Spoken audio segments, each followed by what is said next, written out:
Hey, good afternoon, everyone. It's Hector Aguilar and BenPhaychanpheng, my buyer's associate here at AguilarRealtyGroup, brokered by eXp Realty. Once again, we're here on Wednesday for our weekly YouTube and Facebook Live. Last week we talked a little bit about if you're interested in buying, what you should actually be prepared to experience, right? And to prepare Yeah, you. And Ben and I, after doing that video, we kind of realized that in dealing with some of the buyers that we're working with, we noticed that there are a couple of topics that we like to call like mistakes to avoid when you're buying a home, right, right, Ben?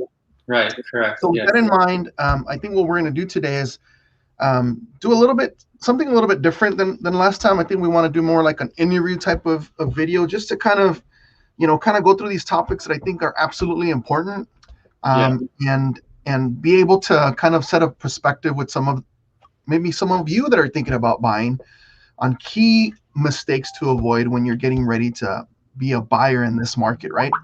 So the first yeah, thing that I wanted to talk about was mistake number one, realistically, is not knowing your budget. What can you yes, truly afford, right? And what do I mean by that, Ben, is that, you know, most lenders, in fact, all lenders, are going to use your gross monthly income. That's your income before taxes to qualify you for a mortgage payment. And they'll tell you, based on that number, what's the maximum payment that you could qualify for, right, Ben? right. Yeah, So typically, that doesn't necessarily mean that that's what you want to pay or what you can afford to pay. For example, let's just say that you're making 10 grand a month, right? Typically, you're going to be able to qualify for a mortgage payment of about 35 to 40% of that. So your maximum payment with principal and interest, taxes, and insurance that you can actually qualify for maybe $4,000. But you and I both know, right, Ben, that's before taxes. yeah, Once you go through your payroll and they take your taxes and your FICA and all your deductions, your $10,000 might be down to like $7,000, right? right. Yeah, So that might put you like at 50 to 55% of what your actual income is versus your gross income. So the true question is not so much what you can qualify for, but really what can you truly afford, right? correct. So What's your monthly payment? Like that's what? right. Yeah, So typically you got to sit down with your partner, your spouse, whomever you're going to buy a house with, and figure out, okay, what's the actual monthly payment I want to make and what can we afford, right? So even if you qualify for 4 grand, you may not want to pay more than $2,800, $3,000 a month. So that's absolutely important. Number one is knowing and understanding your budget, right? Um, Along the lines of that is our next thing, right? Is once you know your budget, Ben, what's typically the next step that people will try to do? well, this is the fun part, right, guys? Once you know what you can afford, like when you go shopping, you know exactly what you want. Now we can go to those homes that are in your price range, and Absolutely. we can be an aggressive buyer. Or what I mean is just a buyer that is just competitive, Right competitive. on. So So the next step is, or actually the next mistake to avoid is, once you understand your budget, is going out to see homes without being pre-qualified, right? Like without talking to a mortgage lender. I get it. You're excited. You want to actually go see homes. yeah, You want to see what's out there in the market for you and your family. You've determined, hey, I need 4 bedrooms and 3 baths. I want to right, be, for example, in West Covina, and I want to pay 600,000.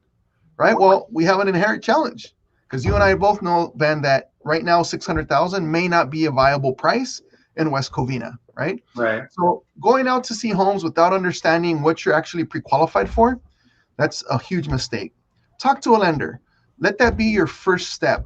Talk to your credit union, talk to your bank, talk with the mortgage financial planner. Many times, mortgage brokers have a multitude of products: first-time buyer programs, reduced rate programs, adjustable rate programs. A different type of program is available for every type of buyer, and it'll give you an opportunity to also shop the rate, right? Like based on your FICO score, what are my rate options? And that's super right. important. So again, don't make the mistake of going out to see homes without being pre-qualified, right? And we Yes, we we slightly mentioned the next one is not understanding how your FICO scores are important, right? Credit and credit scores, Ben, go are, hand in hand. are the absolute one of the absolute most important things, because they go hand in hand with the programs that you as a buyer are going to be able to qualify for. Whether it's FHA at 3.5% down, whether it's a conventional 5 or 3% down program, or maybe you have a good amount of down payment and you can do a 10% or 20% down program. Who knows? Maybe you're a veteran and you can actually use a Veterans Administration loan to purchase your home with 0% down. But guess what? All of those programs require a minimum FICO score. Now, you don't have to have over 750. You don't have to have over 800. In fact, you can even have a 580 or above. Now, it's not up to me to determine that, but you're going to go through that with your mortgage banker or your bank or your lender when you get pre-qualified. So again, credit scores are important. You have to understand where you're at in order to understand what programs you might qualify for. So that's another mistake to avoid, is not understanding how your FICO scores are important when qualifying for programs. Okay. What's another common mistake that we're seeing right now, Ben, in the market with some of our buyers? Yeah, they just want to wait, and they're thinking the market's going to crash and they're going to get a better deal, and it's not true, So you're absolutely right, Ben. It's interesting. We don't have a crystal ball, but as professionals, we see the market every single day. We are looking at what's available in the market, what's hitting the market, what's going under contract, what's selling, how long is it selling for. And I got to be honest with you, right now, we're in a seller's market. We're in a super seller's market. What does that mean? Homes that are in good condition, that are in reasonably priced or correctly priced in the market are seeing a ton of showings. We're getting over 15, 16, 20 offers, many of them above asking price. And so thinking that waiting for the market to drop is the wrong mindset. What you have to think about is the cost of money. Right now, interest rates, and I'm not a mortgage professional, so don't quote me, but my mortgage professional tells me that rates are right now hovering around the 3% plus or minus, depending on your credit score and depending on the program. I've heard as little as maybe 2.6%, 2.7%. But it depends on your FICO score. It depends on your income. It depends on the loan program. But waiting for the market to change and prices dropping may not be the best strategy. If you can afford a payment, let's say of $3,000, what does it matter what the price of the home is? So long as you get the payment you can afford, because the truth is, we shouldn't buy a house based on price. Yes, that's a big number that we look at, but the truth is, the question we ask ourselves is, can I afford the payment? Is that within my budget, right? So even if you do wait for prices to drop and the interest rates go from, let's say 3% to 3.5% to 4% or even 5%, guess what? The cost of money is going to be so much higher that even if you did wait for the prices to drop, guess what? Your payment's going to be higher. So, think about it. Again, it's something you can discover when you talk to your loan officer or your mortgage banker or your credit union or your bank. Right now, interest rates are low and they're really, really affordable. So try not to have that mindset. I know it's a mindset that, well, maybe if prices drop, I can afford the payment or there's more out there. The truth is if you can afford the payment, you shouldn't have to wait for the market to change and prices to drop.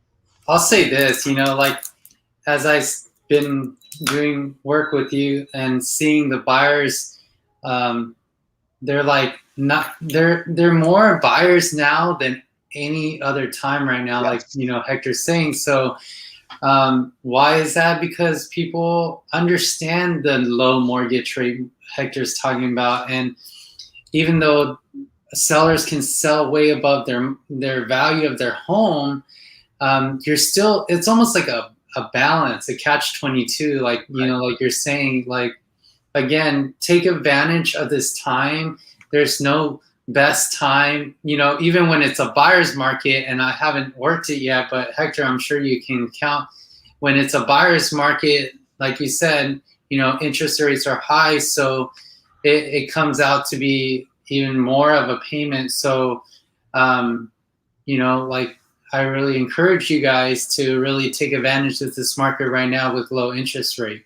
Absolutely. Absolutely. One of the other mistakes that I see buyers that are entering the market make is they don't understand the true time frames that it takes when buying, right? So let's just say you're thinking about buying and you're in a lease, in your apartment or your home or your condo, and your lease is up in 2 or 3 weeks and you're thinking, hey, I'm going to buy. Well, guess what? It's not going to take 2 or 3 weeks. Typically, a time frame is, once you meet with your mortgage banker and you find out what loan program you're going to use, how much you're going to need for down payment, what loan program you qualify for, and then you're ready to go and see homes with one of our professional buyers associates or ourselves or myself, pardon me, then it's going to take, maybe a week or two to get that in order, right? So there's 2 weeks. And then in this market, it's going to take you, because we're competing against so many buyers, it might take you 2 to 3 weeks. It might take you a month and a half or 2 months to finally get under contract. Right. And then ultimately, once you're under contract, the average days of escrow, which is the time period to close between the seller and buyer, is going to be somewhere between 30 to 45 days. Right. So all in all, you're looking at a process that could honestly be between 60, 90, or 120 days. So if you are thinking about buying and your lease is coming up in 2 weeks, honestly, are you going to be ready? Chances are you're not. Unless you're going to pay all cash, probably not, right? So be prepared. Think about those timelines. Think about the things that you have to do in order to get ready. Do I have to work on my credit? Do I have to pay down my bills? Certainly don't make any large purchases in preparation for buying. And then think about it like, where do I want to live? Do I want to stay local? Am I willing to get a little further out? Do I need to relocate to another state?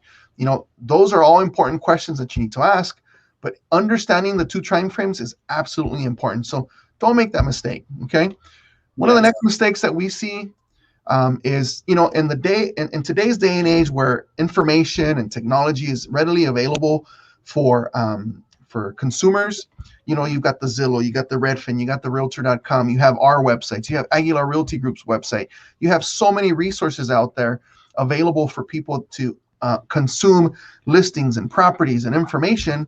Sometimes I see buyers do this all the time. They don't trust their agent to guide them through the buying process, right? They seem to think like, hey, I've done all the research. I know how this works. I really don't need your help. And I get it. We all want to make informed decisions. Nobody wants to have buyer's remorse. But the truth is that we are here to guide you through that process, step by step, to explain every step of the way and to answer any questions that you might have. Our main goal is to make sure that you as a buyer get the property you want, right? Why? Because we're not going to live in the property. You're going to live in the property. You're going to make the payment. So what's our motivation? We want to make sure that you go through the process, that you trust us through the process. And when you close, guess what? When we deliver keys to you, you're going to be so happy with your purchase that you're not going to have any buyer's remorse, and you're going to understand the process from beginning to end without any challenges. So, by all means, please do your research. Again, there's so much good information out there for you, but don't make the mistake of not trusting your realtor or your buyer associate. We're in the trenches every day. We see prices change every day. We see the market activity, and we're going to give you that information. Like I said, we always deal with our clients with their best interest at heart, first and foremost. That's the core ethic and value that we have. So please trust us when we say that. Okay. In closing, we covered a few mistakes to avoid. In closing, I just wanted to remind you that if you're in the market to buy or even sell, if you're thinking about maybe, you're in a 4-bedroom, 3-bath house and now it's time to kind of downsize, we can help you. If you're in the market to buy, we can help you. A lot of times we're hearing right now, well, there isn't any property. So if I sell, where am I going to go to? I agree. So let's do this. If you're thinking about relocating, whether it's downsizing or moving up, let's at least go out and find you a place that you like first. And once we tie that up, we can market and sell your home. And in today's market, if it's priced accordingly and it's in reasonably good condition, guess what? It's going to sell in less than 2 weeks. We're going to get it under contract in less than 2 weeks. So once again, we'd love to help you out. It's Hector Aguilar, Aguilar Realty Group, my buyer's associate, BenYourAgent. And we are missing Julio today, but he's also part of our team, and he's ready to help you when you're ready to buy a house. So reach out to us. We'd love to meet you, have a consultation with you either in person or even through Zoom, just to kind of see where you're at and help you buy your next home. Once again, we'll tune in next week for our next video, and we appreciate you checking in with us once a week. Hope this is valuable information, and we'll see you on our next one. Take care.